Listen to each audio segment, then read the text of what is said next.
welcome, Catherine, to our. You're the highlight of our fundraiser day today. We've been going since noon today, and this is the first time I've had the pleasure of talking to you. We have 15 minutes slotted, but if we go over, don't worry, we'll go over because. Well, you know, I'm an investment banker, so I love raising money. Thank you. I have just recently come across your videos and incredibly impressed by your presentations and analysis for two reasons. One, you're one of the extremely few who is spelling out the financial, currency, and banking implications of the COVID measures. And two, you do it with such surgical precision that it impresses me. Just by way of background, so you know, I've been practicing law 2 years. I started my career as a tax litigator with the Department of Justice, and have my primary expertise as a tax lawyer. I also sued in a 12-year case where eventually the Supreme Court of Canada shut the door in my face. I sued the Central Bank of Canada and the finance minister. Very dangerous thing to do. Of course, over various things, and including the phony budgetary process that we follow in places.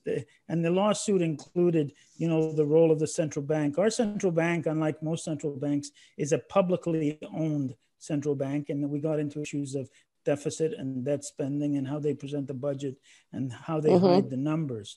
So what I would like you, I'm so happy to have you on, is if you can just start off by explaining to people what a central banking system looks like and how it's structured and why. So including yeah, so there are many different variations on the theme, but essentially a central bank is used to provide the currency and to provide a series of other functions. So let me use the Federal Reserve, and I'll just say we have a website, missingmoney.slary.com. And on that website, you can link to a series of 7 legal arguments. And one of them describes the authorities and structure and organization of the US central bank. So if this doesn't make sense to you, you know, there's a wealth of things to dive into. But a central bank manages the issuance and the circulation of the currency and does a variety of other functions. One function is to provide all sorts of regulation and regulatory oversight for the banking system. Another function is to set a variety of parameters within which the banking system has to function. Another, for example, in the United States, the New York Fed, which is the flagship of the 12 banks within the Federal Reserve System, is the depository for the US government. So they run the government accounts. And they and their agent banks provide a whole variety of services, including being the primary dealer for the Treasury. So they essentially, if you look at the bank deposits function and the primary dealer function, they control the federal government and their money. Now, there are 2 huge, or really 3 controversies in the way the central banking system is run. One is it's a debt-based system in most places, and a debt-based system basically takes a group of people and gives them a return on providing a function that the Treasury could provide for itself.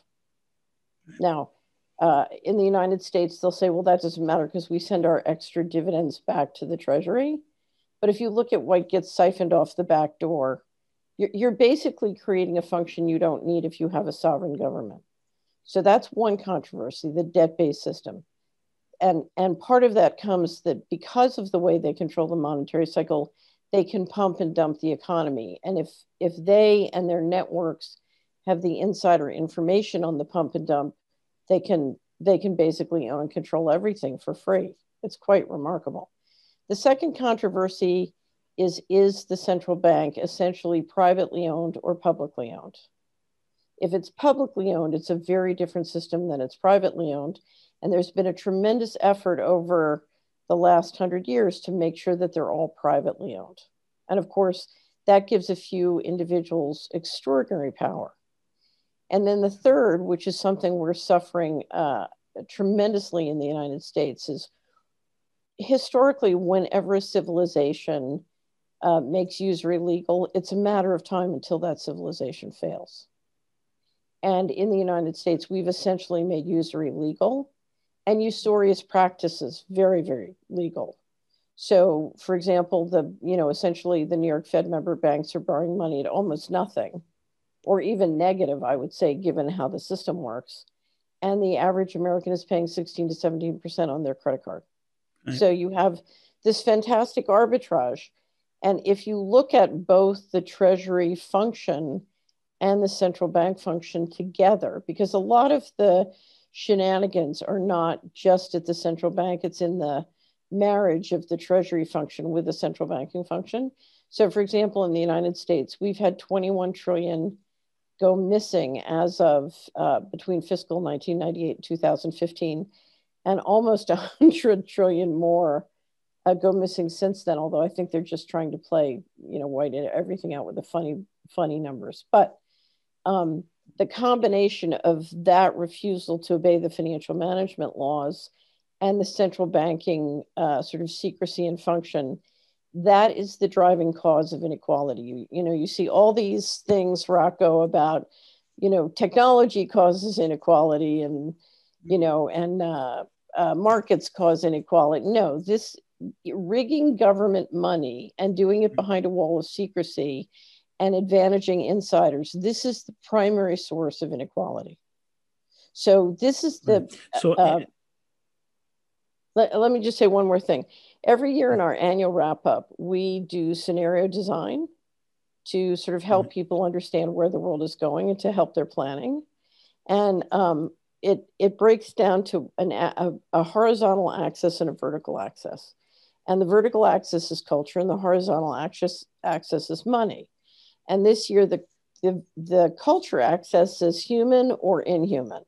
So we can have a human civilization or we can have an inhuman civilization. And then the financial says they print, we print, as in they do the financial creation versus we do it.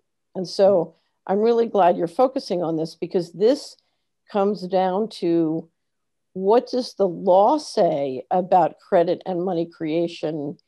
And can we create a civilization where the law is obeyed and enforced?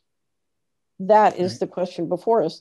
And that's why it's a conversation that takes both money people and legal people. This is ultimately, this is a legal question, because all the problems that are occurring now in the US financial system is because nobody trusts them to keep their contracts. And we're trying to make up for that problem. Go ahead. Yeah, on the issue of sovereignty, and you're mentioning the Federal Reserve in the States within the U.S. context. Can you just explain to people in terms of the global dimension what the function of the Bank of International Settlements over in Switzerland did and functioned with vis-a-vis central banks? So the BIS, so the Bank of International Settlements, is in Basel, and it's essentially a central bank of central banks, but it's much more an association and coordinating policy. Now, because of what's happening with the push to create central bank digital currencies, the BIS is playing a very significant role in networking what's called innovation hubs and policy globally, because a lot of what has to happen requires extraordinary coordination. And so the BIS, to me, is a forum where central bankers can basically cooperate, design, plan, and integrate together. So the BIS right now is more of a, is a coordinating body, but essentially it's the central bank of central banks. And if you think the Fed is protected from disclosure and other things, you should see the BIS. Have you ever been to Basel and seen the BIS? No, I haven't, but we took that up in our lawsuit, because ours is a public bank owned by the citizens of Canada under the statute. Right. And eventually we didn't get finally to the Supreme Court. They didn't give permission to hear the case on the issues. But isn't it so too that historically the BIS, which is the central bank for central banks, also would dictate certain interest policies? For instance, in our case, in 1974, prior to 1974, from 1937 to 1974, our Bank of Canada, and still has the power to do it, and they've been using during COVID, could print interest-free money for human capital infrastructure, such as education, roads, and that, as long as it was paid back in the next fiscal year, up to a maximum of a third of the national budget, which is easy. You pay it back early on, and you reborrow in February. But the BIS put an end to that, whereby our central bank is giving the private banks money, currency at 1/4%, and they're lending it back to our government at 4% and 5%. That's the game. They always play it. You've ever seen? Right. The same thing happened in California. Right. So that when the states got into a budget crunch, I don't remember, I think it was 2012, but I could have the year wrong. The state was going to issue scripts. Right. And JP Morgan and the other banks got together and said, we won't honor it, we won't take it, and put the kibosh on the system so that they had to borrow from JP Morgan at 4, 5, 6%. Right. So North Dakota, one of your states, has a public central bank and has been giving interest-free money to the government to operate its budget since 1905, and they've never had a deficit in the history of that state, and it's never led to inflation. So what this is leading me to is that most people have an idea, Catherine, that money is as intrinsic as Mother Earth, and people don't understand fully how arbitrary and consensual and fictional money is. First of all, most people don't really understand what money is or defined. When I was doing that case, it took me 2 years with my clients. We're all economists. And I define money is mutually consensual means by which an obligation or debt is extinguished between a creditor and a debtor. And people confuse money with simple currency. And of course, we have barter, we have credits, so can you segue me into where you think you see the current traditional system transitioning under the COVID agenda? So what I think the current system wants to do is to end currencies and to move to a system using an all digital currency. And it can be many digital currencies. It doesn't have to be one. But central bank digital currency that gives them the right to turn your money on and off. And essentially it's a control system. It's not a currency. It's a credit at the company store, and it gives them complete control of your life, including spatial control. So say your money doesn't work more than 50 feet or 5 miles from your house. So it's going to give them unbelievable control. And they're very blunt about this. Carsten's the head of the BIS, was just on a panel that the IMF did. And he pointed out to Jay Powell, the chairman of the Federal Reserve, that with central bank digital currency, that Powell could stop any non-citizen from transacting. Now, what's clear to any financial person, that means Powell can turn off anybody, not just non-citizens. And so you could see Powell kind of backpedaling, like, no, don't bring that up. And, so they're going for complete control. And if you look at the powers that system can give the central banks, you're talking about a revolution in how the governance system works and what the legal and human definition of a human is. Because you're talking about let's paint a practical canvas and picture here. So let's say I'm in Canada. Would it look something like this? I have a direct relationship no longer with my local or current bank, but I have one with the central bank. And if I need a mortgage, that's where I get it. If I'm a bad boy, they're just gonna turn off the tap. And how would it work? What would happen to the? I think they'll want to have intermediaries between the central bank and them, because they don't want to have to do the customer support. So there's always a customer support function, and they're going to want intermediaries to do that. But if you look at what they can do with the data, and the cloud control, Right. you know, yes, absolutely. Just like, you know, Twitter and 5 different social media companies turn off Parler all at once. You know, it can be arranged by the central bankers to turn off, you know, turn you off in every respect. So the powers will come through the government and corporate clouds. I don't think that it'll be the central bank turning you off directly because they like to have layers in between them and you. But the digital databases give them complete access control and can see into, you know, there'll be an extraordinary intimacy from a surveillance standpoint between you and the central bank. Right. And so they, as they're transitioning in the next, I guess, couple of years, or that's their plan from what I read, what will happen, let's say, to your $500,000 nest egg for retirement in Canadian dollars? What would happen? How would that look like digitally? How do they transition and reevaluate that? Or would it still be $500,000 Canadian? So there are so many different possibilities. And we were talking about a world of infinite possibilities. But where they want to go is they want to basically destroy all the independent production capability in the economy. In other words, they don't want small business. They don't want small law practices. They don't want small CPAs. They want to consolidate all economic activity as much as possible under corporate control. So the first thing they're trying to do is wipe out the independent producers, because independent production and independent income is the backbone of democracy.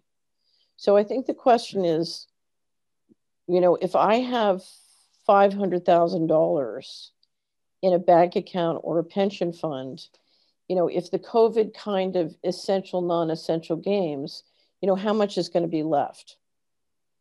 Right. Now, the reality is when they roll the system out, they can also roll out negative interest rates, which is also, you're talking about creating multiple drains on all of your assets. And then, of course, the big question is, are they going to try and take away property rights?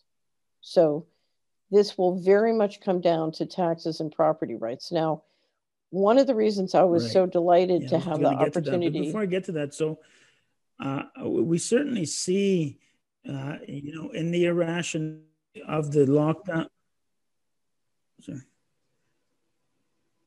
Sorry, we're just having some connection problems here. So we certainly see the irrationality of the lockdown measures. Shoe store or clothing store has to close down, but you can get the same thing at Walmart, and that's fully open. And it's clear that the independent business perpetual lockdown that cyclically comes back every few months.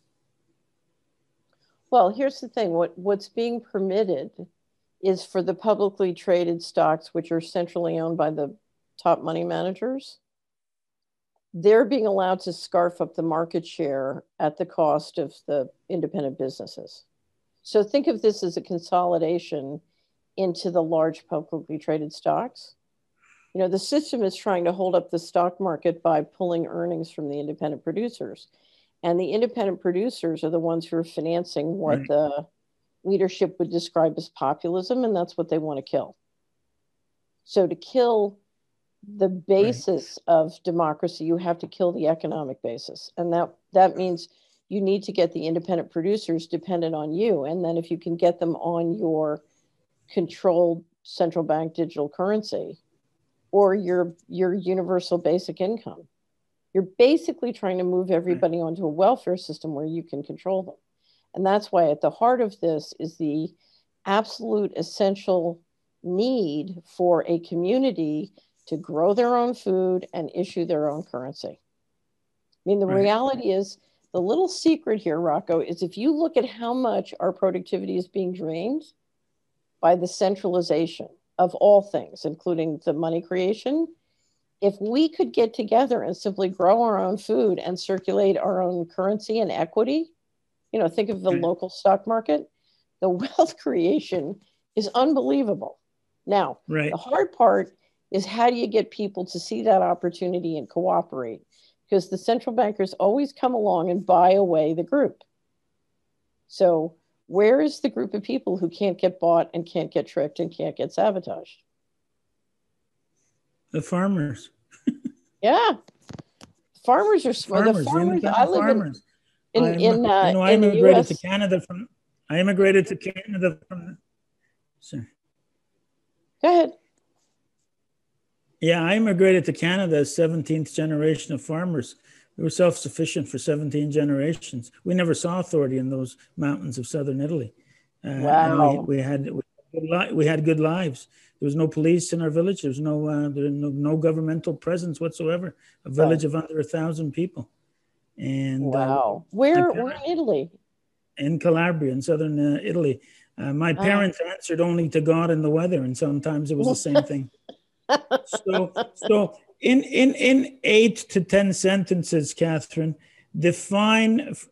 tell us what for you the great reset that they're touting about will look like if they're successful at their plan. The Great Reset is designed to consolidate, which has been a 20-year financial coup where trillions has been stolen and centralized. So we've had a financial coup d'etat. The reset is designed to consolidate that in a way that changes the legal and governmental structures so that the money they've stolen they can keep. We have no way of getting it back. And we're basically reorganized without democracy into a technocratic system that will give them control of the equity. And right. I would describe the system as essentially a slavery system. Right. So they're looking for complete control using digital technology integrated with our money and our bodies. And do you think that they'll move towards confiscation of property for those who've been able to maintain their independence? They will try. And right. The thing to understand is they don't have complete control yet.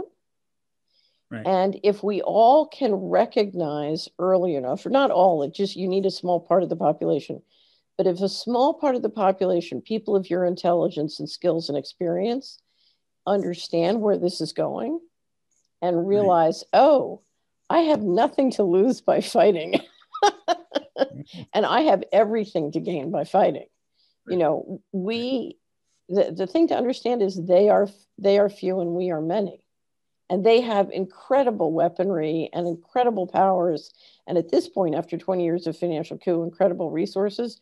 But what I will tell you is I think it's going to fail because what they are doing is so out of alignment with the natural law and the kind of culture it takes to run a big, complex planet. And if you look at what they're trying to do, it's hard, it's complicated. And after this many decades of secrecy and sort of multiple personality disorder, you know, all I can say is I'm glad I'm not running the BIS or the Federal Reserve right now. It's a mess. Right. But I will say this. We're going into a period where they've thrown us into the invention room. They don't have complete control. We're going to do everything we can to shift it in a much more positive direction. We want a human civilization and we want a wealthy civilization as opposed to a few oligarchs. Because they're going to destroy a lot of wealth to do this. The danger is, you know, when they're making a mess in the invention room, they can kill a lot of people. And historically, if you look at their pattern of having plagues and then moving the reserve currency, you know, they kill a lot of people. So this is a very dangerous, serious time. And, you know, I have to tell you, every person like you who fights and does what you're doing is, just makes a huge difference. So I just have to make a pitch and ask that everybody donate. How do they donate? How can I make a donation? There, it's right there. There's a donate button right on this live broadcast on my website, constitutionalrightscenter.ca. It's on the broadcast page. Thank you for that donate plug. That's what I want. That's what I want. I want everybody to go do that because every dollar or dime, you know, a lot of people think I don't have enough money, I'm not important.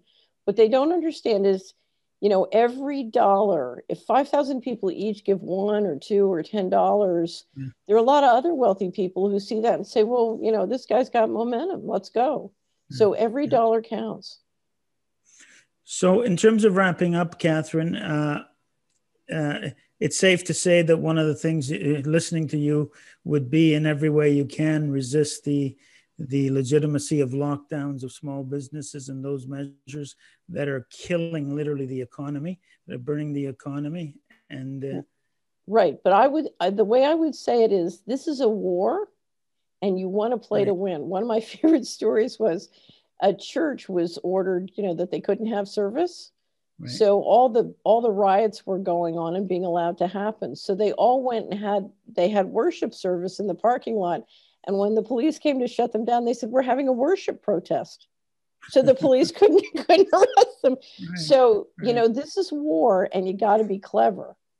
So I would say, let's play to win. And there's always a way to do it. There's a way to do it here, but we got to be clever. Right. So here's my last question, and you may not answer it. And I, as a professional and as an advisor, if you don't, I fully understand. I get a lot of calls from retirees, pensioners who've spent their whole life, and they've got their life savings for their retirement, and they say, Mr. Galati, we read on the internet and this and that. What should I do with my money? And of course, I say I'm not a financial advisor on what you should do. For instance, I was mentioning the $500,000 or $1 million in their, you know, that's their pension fund or their nest egg if they were independent and not employees. So in the next 2 years, if you actually had cash in the bank, if you can answer the question, what would you do if you had 500,000 and you're retired and that you're looking to that to survive your retirement? So here's the thing: there's no magic bullet here, and I'll tell them, if they don't finance a fight fund, you know, the only people who are going to keep their assets are people who have armies. So that's why I'm telling them they should donate to you. They need, you know. We're doing a crowdfund called the Take Action Crowdfund to finance litigation to protect people. Right. So part of it's got to go to a fight fund. But the other thing I would do is I would do everything you can. Everybody's different, and that's why it's hard to answer this question generically. But do everything you can to make yourself financially and economically resilient and protected from inflation. So if you can have land and a home and pay off your mortgage, and you know, if you have the ability to do your own food or energy or do it with the community, that's great. You want to do everything you can to use your resources to bring down your overhead. And for God's sakes, if you're not in a great and safe jurisdiction, get to one if you can. So, and then from there on, I think it's going to be real assets. You want to be in real assets, and you really, really want to make sure whoever you're doing business with, whether it's a custodian, your depository institution, you know, professionals, CPAs, et cetera, that they're people of great integrity. If you have institutions— And when you say real assets, are you referring to land, commodities, real tangible goods, right? Right. Now, I like securities that are in real assets, but I'm very, very careful. And I don't want to talk about securities publicly, but you want to be in things that you understand and are real. If you don't understand what it is and how it works, don't do it. Right. You know, and the last thing I'm going to say is hard for people to understand for a reason. It was fraudulent. Yeah. Having listened to you both in videos and here today, and is it a fair comment to say the ultimate irony is that the best societies who are best poised to resist this agenda are the developing countries who are not technologically wired up enough, where cash has to still stick around, otherwise their societies cannot function? Is that a fair comment? Right. Digital, the more digital technology you have, the more compromised you are. Okay. Right. So I can't thank you enough, Catherine. I know that the hour is late for you. If you're still in Europe, I'm not sure, but thanks so much for coming on to this fundraiser. God bless. And we're gonna call it a day for now. Thank you. Have a great day, and thank you for the opportunity to be with you. Bye-bye. Bye.